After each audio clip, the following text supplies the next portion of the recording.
going on, guys, and welcome back to this week's Bourbon of the Week. My name's Chris. I'm going to be your host for today. This is the first time we are actually cracking a bottle here on the channel. We usually like to open these up just so they, we're not working with the neck pour. If you believe in the neck pour or not, I'm not too sure. I think it definitely helps things over a little bit of time. But this being JTS Brown, a bottom shelf bottle from Heaven Hill, which I don't think we can get here in Pennsylvania. I actually had a Instagram follower reach out to me and give me a link for like a special order to get this into PA. Mash and Amari, I appreciate you for that. But that's what we're working with. JTS Brown. This is currently a Heaven Hill product. We'll go over all the history in this week's Bourbon Bomb of the Week.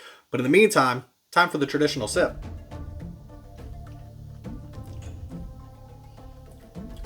Interesting.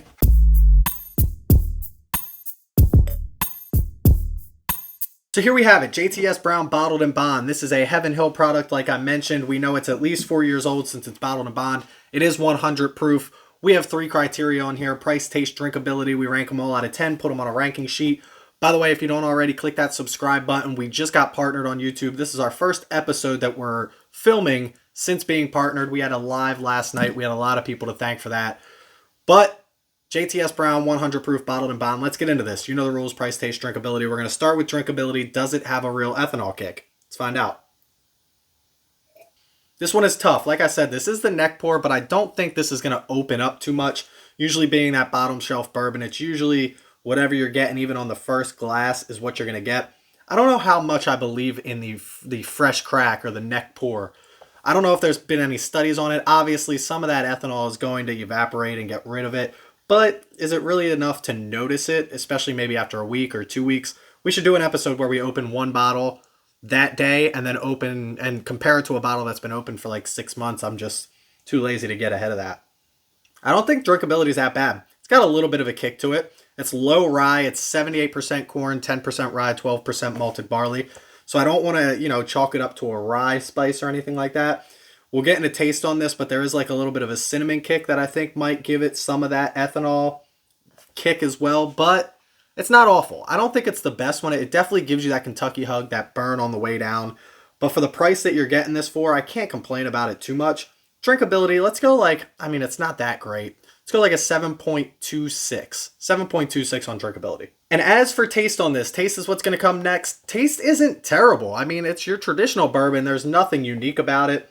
If you line this up against other bottom shelf bourbons, it would compare to other bottom shelf bourbons. It's not great. The look of the bottle isn't anything special either. Obviously, we're working with a screw cap, no pop this week. But taste-wise, it's just going to give you a lot of brown sugar, a lot of vanilla. Like I mentioned before, a little bit of cinnamon in this one.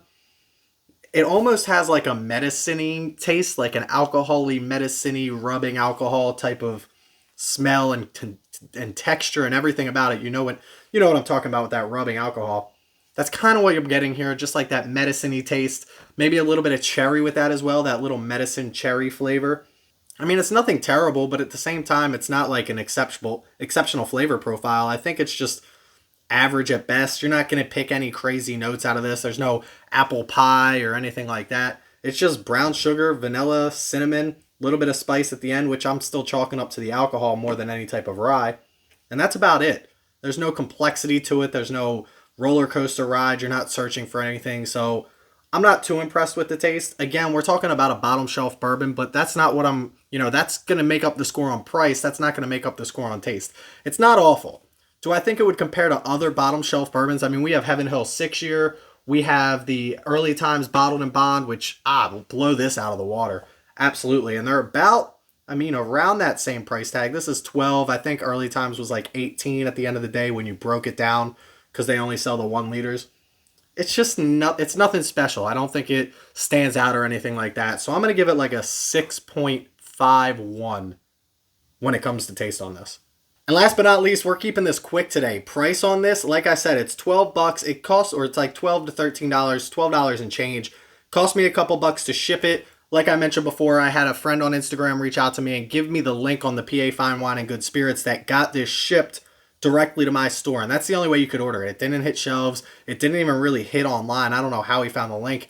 I went on the website and tried to find the link myself and I couldn't find it. So this was like a special order type of thing. So this ended up costing me $18 to get it here into Pennsylvania. I think you have to get this at Heaven Hill in Kentucky. I might be wrong on that. They might ship this out other places. Let me know if you're not from Pennsylvania, if you have this in your market. But for 12, we'll call it $12.50 because I'm not going to say that shipping has anything to do with the price of the bottle. That's not fair. $12.50 for this is, I mean, just you're talking like Old Crow now at like $9 or $10. Can you really get much cheaper than that for a bottle of bourbon without losing money on the product? Now I start to wonder as I learn more and more about these distilleries, how they come up with what gets to go into this bottle, right? So Heaven Hill is obviously known for Elijah Craig. They got Pikesville Rye. We have so many Heaven Hill products that I didn't even know were Heaven Hill products.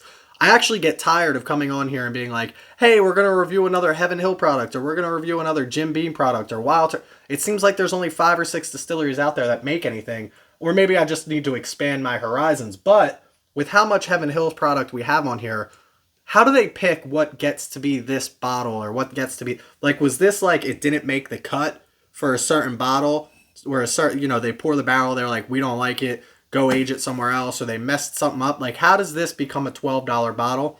I mean, it's not terrible at the end of the day, but at the same time, I'm just curious about the process. There's no way they're distilling product for a $12 bottle, are they? Like, are they going out of their way? I don't know. It's just my thoughts. That's just my thoughts on what I've been thinking. Price, though, at $12.50, you really can't beat it. Like I said, it's going to get a great score on price. It can't not get a great score on price. It's not going to be top of the line because drinkability and taste weren't that great. So price, I'm going to give it like an 8.16. 8.16 on price. We're going 2 decimals these days. I keep forgetting. But listen, while I add these scores up, let's send it over to this week's Bourbon Bomb of the Week and do a very quick Bourbon Bomb and talk to you a little bit about JTS Brown because there's really not that much to talk about.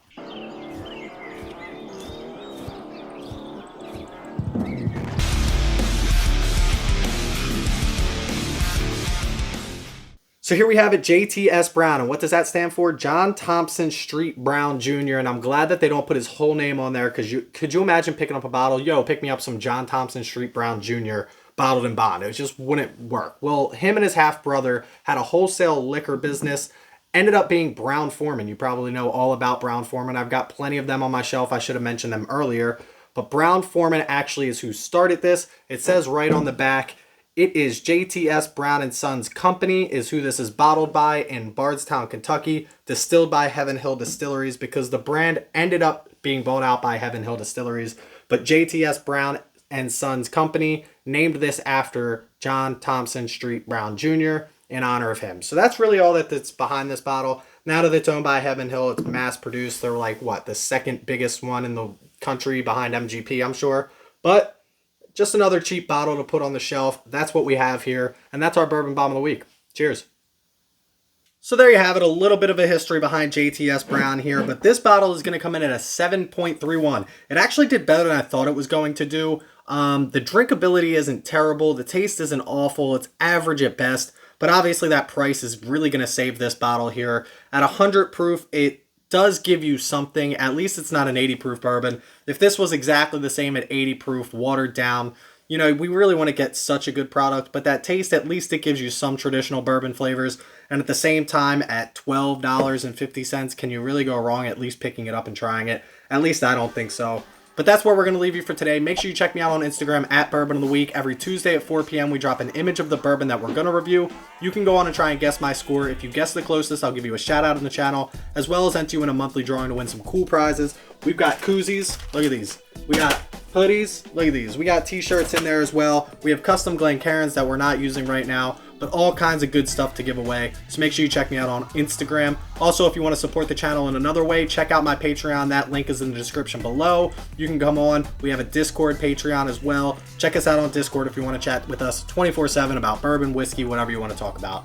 But that's going to be it for this week. Make sure you don't drink and drive. Always drink responsibly. Stay healthy, stay happy, and stay drinking. Cheers, y'all.